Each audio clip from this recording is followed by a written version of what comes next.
কাছে ভিক্ষা চাইছি ভাই। আমার ছেলেটা আমার মেয়েটা না খেয়ে আছে, আপনি আমাকে দুইটা ভিক্ষা দেন। আমার ছেলেটা আমার মেয়েটার মুখে আমি দুইটা ভাত তুলে দিব। মালিক পক্ষ আমাদের চাইতে বেশি ভিখারি।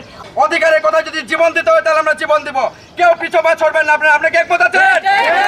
আসলে আমরা যারা চা শ্রমিকরা আছি আমরা এইটুকু বলতে চাই, আমরা ভাই কোনো দান চাইছি না আপনাদের কাছে, আমরা কোনো ভিক্ষা চাইছি না। আমরা যে পরিশ্রম করে প্রতিদিন রোদে পুরো বৃষ্টিতে ভিজে কাজ করে যাচ্ছি, আমাদের দৈনিক মজুরিটা আপনারা আমাদেরকে সম্পূর্ণভাবে দেন। কেননা আমরা পরিশ্রম করে আপনার কাছে টাকা চাইছি, আমরা তো বলছি না যে আপনার কাছে ভিক্ষা চাইছি ভাই।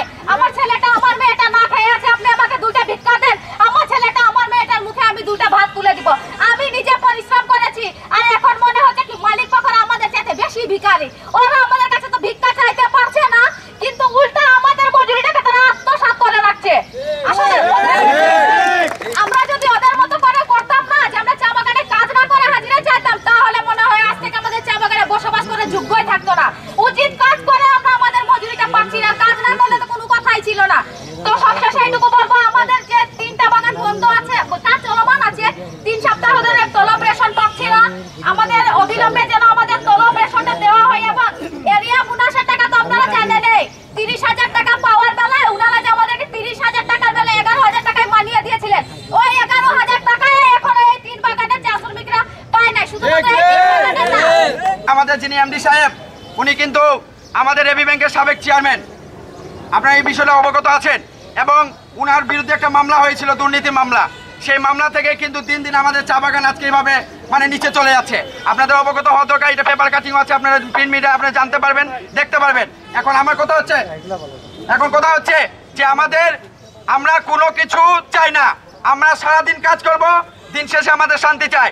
সারা সপ্তাহ কাজ করব, সপ্তাহ শেষে আমাদের মজুরি চাই, আমাদের রেশন চাই, তলব চাল, এবং আমাদের শরীর অসুস্থ হলে পরে আমাদের চিকিৎসা প্রদান চাই। আমরা সারাদিন কাজ করে সে বাড়িতে যাতে আমাদের বৃষ্টি না পড়ে, সেরকম আমরা শান্তি চাই। আমাদের অট্টালিকা বাসস্থান চাই না।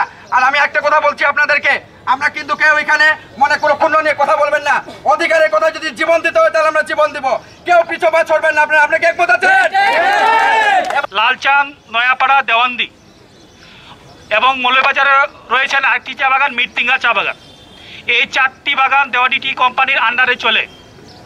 যদিও অন্যান্য বাগানের যথেষ্ট সমস্যা আছে আমাদের দাবি বা পাওনা দাওনার ক্ষেত্রে, এর মধ্যে ভিন্ন এই 4টি বাগান। মিডিয়া ভাইরা আপনাদের কাছে অনুরোধ করে বলতে চাই, আপনারা সরজমিনে একটু তদারকি করবেন, এবং আমাদের পূর্বের বন্ধু হিসাবে এবারও আপনারা বন্ধুর মতো কাজ করে আমাদেরকে এই যে একটি খারাপ পর্যায় থেকে আপনারা একটু মুক্তি করবেন। মালিকরা চা শ্রমিকদের ঘাম ঝরানো টাকা তারা অট্টালিকা করছে, চা শ্রমিকদেরকে চুষে খাচ্ছে। সেই সব মালিকদেরকে চিহ্নিত করে যাতে মাননীয় প্রধানমন্ত্রী, যে মালিক চা শ্রমিকদের বেদনার কথা বুঝতে পারবে, চা শ্রমিকদের দরদের কথা বুঝতে পারবে, সেই সব মালিক বেছে নিয়ে তাদেরকে হস্তান্তর করার জন্য আমি মাননীয় প্রধানমন্ত্রী জয়ন্তী শেখ হাসিনার কাছে আমি অনুরোধ জানাচ্ছি। আমি বলতে চাই, এই দীর্ঘদিন ধরে এই মালিক পক্ষদের বিভিন্ন অজুহাত, বিভিন্ন টাল বাহানা, আপনারা জানেন বর্তমানে একটা অজুহাতের একটা জায়গা পরে নিয়েছে। তারা বলছে যে চার দাম হচ্ছে না, হ্যাঁ, এবং মালিককে লোন দিচ্ছে না।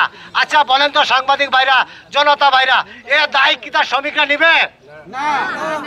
কারণ শ্রমিকের কাজ হচ্ছে তার শ্রম দেওয়া, ঘাম ঝরানোর আগে তার শ্রমের মূল্য দিতে হবে।